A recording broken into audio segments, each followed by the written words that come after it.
ഞാൻ ചോദിക്കണം, ഇപ്പൊ എന്തോ ആയിക്കോട്ടെ, യുദ്ധത്തിന് പല കാരണങ്ങളുണ്ടാവും. ഇനി ഈ കൊച്ചുങ്ങളെ കൊല്ലണം എന്തിനാ?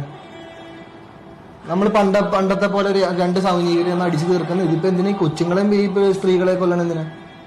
എനിക്കത് ഭയങ്കര ബുദ്ധിമുട്ടാണ് ബ്രോ. എന്റെ കണ്ണുകറി ഞാൻ എന്റെ ഉമ്മച്ചിനായിട്ടൊക്കെ റിലേറ്റ് ചെയ്യും. എനിക്ക് അത് അറിഞ്ഞുകൂടെ. ചിലപ്പോൾ അതെന്റെ ചിലപ്പോൾ ഒരു കുറവായിരിക്കാം. എനിക്ക് അങ്ങനെ ഒരു ഇമോഷണലി അങ്ങനെ ഒരാളായതിന്റെ പ്രശ്നങ്ങൾ എനിക്ക് ഉണ്ടാവാം. പക്ഷെ അതല്ലല്ലോ ബ്രോ. എന്തൊക്കെ പറഞ്ഞാലും ഇപ്പൊ പണ്ടത്തെ പോലെ അടിച്ചു തീർക്കുന്നേ. ഒരു അറ്റത്തുനിന്ന് 100 പേര് അവിടെ നിന്ന് ഓടിക്കും, ഇവിടെ നിന്ന് ഓടിക്കും. എന്നിട്ട് അത് ആരും ജയിക്കണം, അവരെന്താന്ന് വെച്ചാൽ എഴുതിയെടുക്കോ, മോയിലെടുക്കോ, മറ്റെടുക്കോ, മറിച്ച് എന്താന്ന് വെച്ചാൽ ഈ കൊച്ചുങ്ങളെ കൊല്ലണം എന്തിനാണ്? അതെന്തിനാ അങ്ങനെ ചെയ്യണത് ഇവര്? അതോ അങ്ങനെയുള്ള പല കാര്യങ്ങളും ഉണ്ട്. എന്തൊക്കെ അനീതികളാണ് ബ്രോ ഈ വെറുതെ വാട്ട് എവർ ഇറ്റ് ഇസ്. എന്ത് ജനിച്ചു വീണ നമ്മുടെ മതം നമ്മൾ തീരുമാനിച്ചാണ് ജനിച്ചത്. ഈ മതത്തിന്റെ പേരിൽ ഒരാളെ ചൂഷണം ചെയ്യണം ശരിയാണോ? ഇപ്പൊ ഞാൻ എന്റെ വീടിന്റെ അപ്പുറത്താണെങ്കിൽ ഞാനൊരു ഹിന്ദു അല്ലേ, അതിന്റെ അപ്പുറത്തെ വീട്ടിലാണെങ്കിൽ ഞാൻ ഒരു ക്രിസ്ത്യൻ അല്ലേ?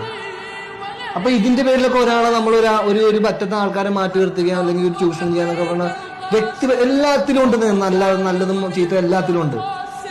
ഇപ്പൊ ഒരാളിൽ തന്നെ ഇല്ലേ നല്ലതും ചീത്തതും? പെർഫെക്റ്റ് ആയിട്ട് നല്ലതെന്ന് പറഞ്ഞ ഒരാളുണ്ടാ? എന്നിലെന്ത് മോശമുണ്ട്? ഞാൻ അത്ര നല്ല ആളൊന്നും അല്ല, എന്നിലും നന്മയുണ്ടല്ലോ. അതേപോലെ തന്നെയാണ് എല്ലാരും. അതിന്റെ പേരിൽ ഈ പറഞ്ഞ എന്തിനാണ് ചെറിയ ജീവിതം, നാളെ ആര് എഴുന്നേക്കുമെന്ന് പോലെ അറിയാത്തൊരു ജീവിതത്തിൽ ഈ കിടന്ന് ഈ യുദ്ധമൊക്കെ ചെയ്ത് എന്തിനാണ്? ആരെ കാണിക്കാനാണ്? എന്താ നിങ്ങൾ നേടുക?